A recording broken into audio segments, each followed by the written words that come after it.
All right, everybody. So this is a game that I played versus a cheater. I got obliterated, and this person had their account for about 16 hours, I would say, and then they were banned. They only played 11 games. They cheated in all of them, and then mid game in the last game, they were banned. Mid game they were banned, which is why it was their only loss. Now let's get into it, huh? We have E4. Interesting. We noticing the time usages as well is also fascinating. We have 5 seconds, and then around another 5 seconds took four. Then we have 6 seconds, and then we have around three. And this is an Alekine's defense. The main idea is that you're forcing a decision right away, either to push or defend, and they push, and you give up the whole center, but you attack the center much. You attack the center immediately, and this is the four pawns. The engine likes this the most. Notice the time usage is also still the same, which is still fascinating. And so yeah, the idea is to just attack the center, um, in a lot of ways. Also, notice that a 1000 knows the fact that you can't put the knight out because then I would pin you. Because you see, if you put the knight out, the knight is not a good move here. This gives up basically all the advantage because now I can pin you, and now your center is under more fire. And once you go here, I can take, I can play e6, and your king is going to be very open. Or you could take with the queen and lose a center pawn. And I said 1000, figured that out in 4 seconds along with all of his other moves. And I play here. There's no knight to pin, and so this is the next best square for the bishop in the Alekhine. And again, not putting the knight out, because if the knight comes out, there is a line where you just pin it again. and and again, avoiding the pin. Avoiding the pin. A 1000 knows that you can't allow something like that to happen. And I went here. Apparently, the best move is to play this. I didn't know that. I was pretty sure that this was the best move, but I haven't played the Alekhine in a long time, and this game was also like around 2 years ago. So yeah. Bishop e7. Also, I was playing rated for the first time in a bit, so I'd gotten a bit higher. I don't know what I ended up getting to in this rating grind because I had been playing unrated prior to this, but also I got the rating refund the next day. And okay, so bishop here and castles, and they castle as well. Now, I know that this is the best move. I didn't play it back then because I just didn't know. It's fine. It's fine. It's literally a 0.05 difference between Queen D7 and F6, so it was fine. They play this in 6 seconds. I went here. That's a mistake. I didn't know what to do. But yeah, and they push in the center. They push me back. They damage my structure, and they clear my c-pawn away to shove me back even farther. This is very engine-like ideas, giving me zero space, and I mean, I am playing well considering my opponent is rated 3700. Um, but yeah, there's really nothing I can do. I mean, it's +3, +4 now after that, and I just got shoved back, and in hindsight, yeah, I definitely should have gone here. I knew that they were probably going to take that though. But they fork me. I just take it, go here, check here, and then, ladies and gentlemen, the brilliant move, Bishop D7. The idea is that this is mate, and you want to either deflect the queen away or win it, because I would have to go F5. I didn't do that. And I mean, I did see the idea, which is why I didn't take. I don't know. I thought that maybe they would miss some kind of queen trade because at this point I kind of knew that this 1,000 was up to something. But no, they spend another 5 seconds and find the mate. Now, let's go to their final game. Actually, no. We're going to go to their longest game, which was 37 moves, and we're going to see what happened. This is the first time I'm looking at this specific game. This is the longest one that they had. E4, E5, knight f3, knight c6, most common position. We have a Spanish from an 1136. We have the Cosio defense. The idea with this is that you can't really remove any defenders of the center because there is a knight here. The knight often goes to this square, and the bishop is I don't know anything about after g6, but fire. Also, let's look at the time usage. 2 seconds. I mean, it's move one. The first move of cheater games I don't feel like really counts, but then it's 4 seconds, 3 seconds, 5 seconds, 4 seconds, and they correctly identify that striking the center is good here because white has more space and slightly better pieces. I will even turn on the analysis for you all if you'd like, and yes, it is plus 1.1. I probably would have guessed like around 0.9, but anyways, we have takes because now this bishop is a little bit awkward. A knight is much better on this square, not a bishop. We have castles. Castles is good. We have this, and I would have gone here because this can kick out the bishop. The d-pawn being pinned is, but this is also fine. We have takes, and then we have long castle, pinning this pawn once again, making it as hard as possible for black to get any central space. We have c6, a honestly great idea to try to get something going here. We have bishop e2. I clicked the wrong button. Where were we? We were here. Bishop e2. I don't know who would play that. Considering it.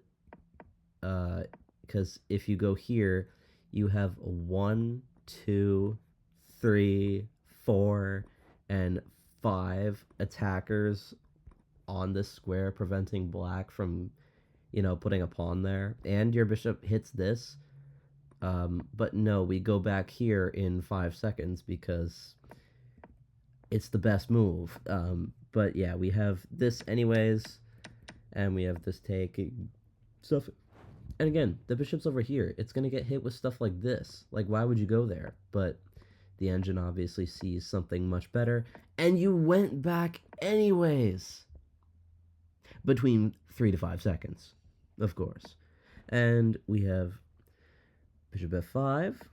We have c. Okay, this was spent in 7 seconds.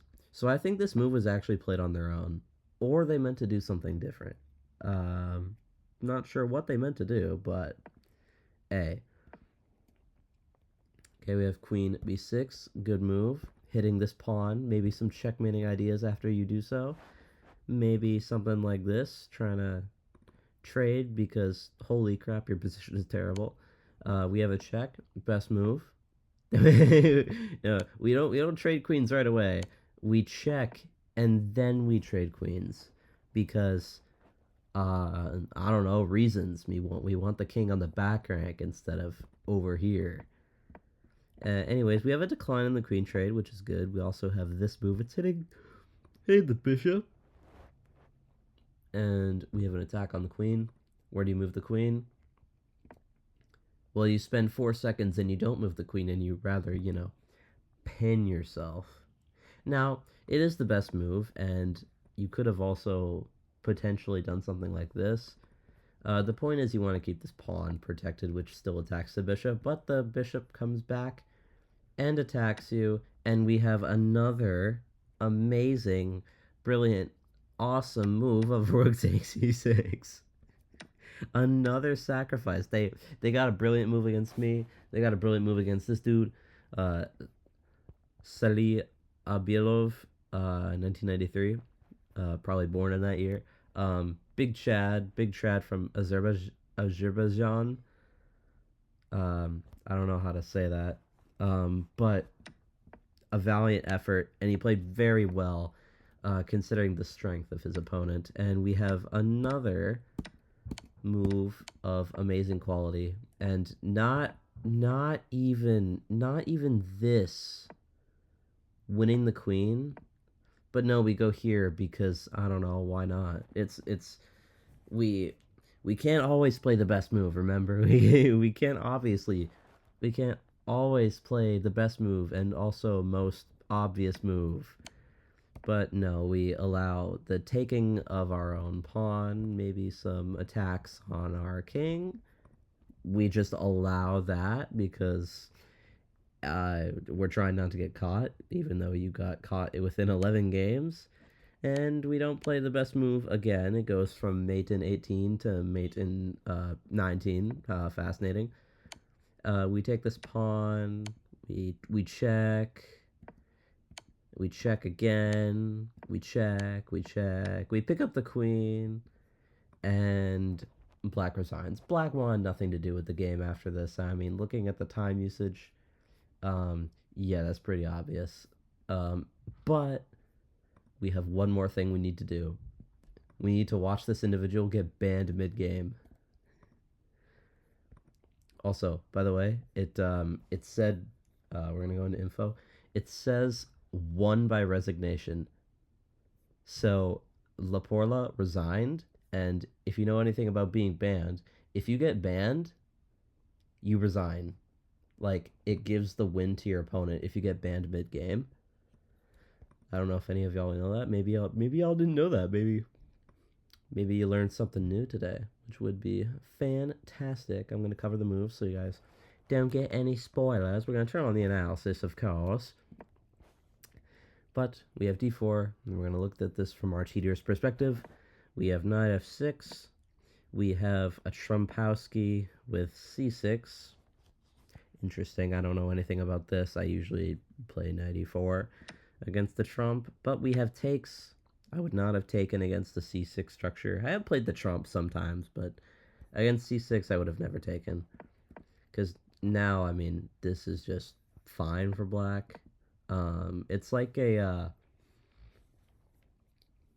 this is somewhat like a, what is it called? A Tartic Hour Carl Khan, except for the knight was traded for a bishop instead of another knight. So black is better. And we have this attack in the pawn. I mean, I probably would have played that too. And now we have a strike in the center. Isolated pawn. I'm not gonna lie. I would not have played c5 there. I would have castled first and then tried to go there, but the engine thinks it's great to go for it right away, and we have castles anyways, so it would have looked really the same between what I would have done and what the engine would have done, but just in a much different move order. Anyways, we have bishop d3, nice logical move. We have knight c3, knight c6, and now we have a3. Not sure what a3 does. I would have tried to go here, maybe here, try to get this fork on the queen and the bishop potentially, or even just castle. I mean, lot of better moves other than this, and they spent 5 seconds on it, which is not great. Not great time usages, and they take. This is no longer an isolated pawn. Now it's just 2 center pawns versus a bishop that will get slapped around. Bishop d7 is wild. I would have never done that. And they spent 12 seconds on it, which makes me think that was their own move. Every once in a while, they played a move on their own. Not enough to lose. I would have covered it if if it caused them to lose a game.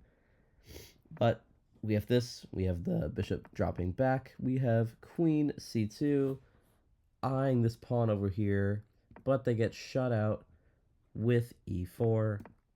And now we have this, pinning this pawn to the rook, trying to stop any sort of counterplay that white might have. We have this, and now this is another idea. We have the queen going back. We have f5.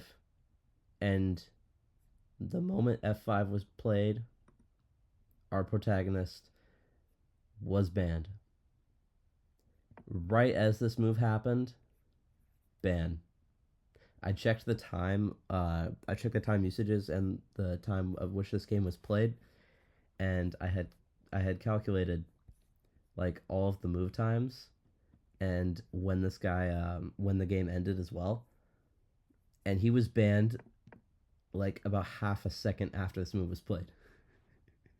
So, um, yeah, crazy cheater.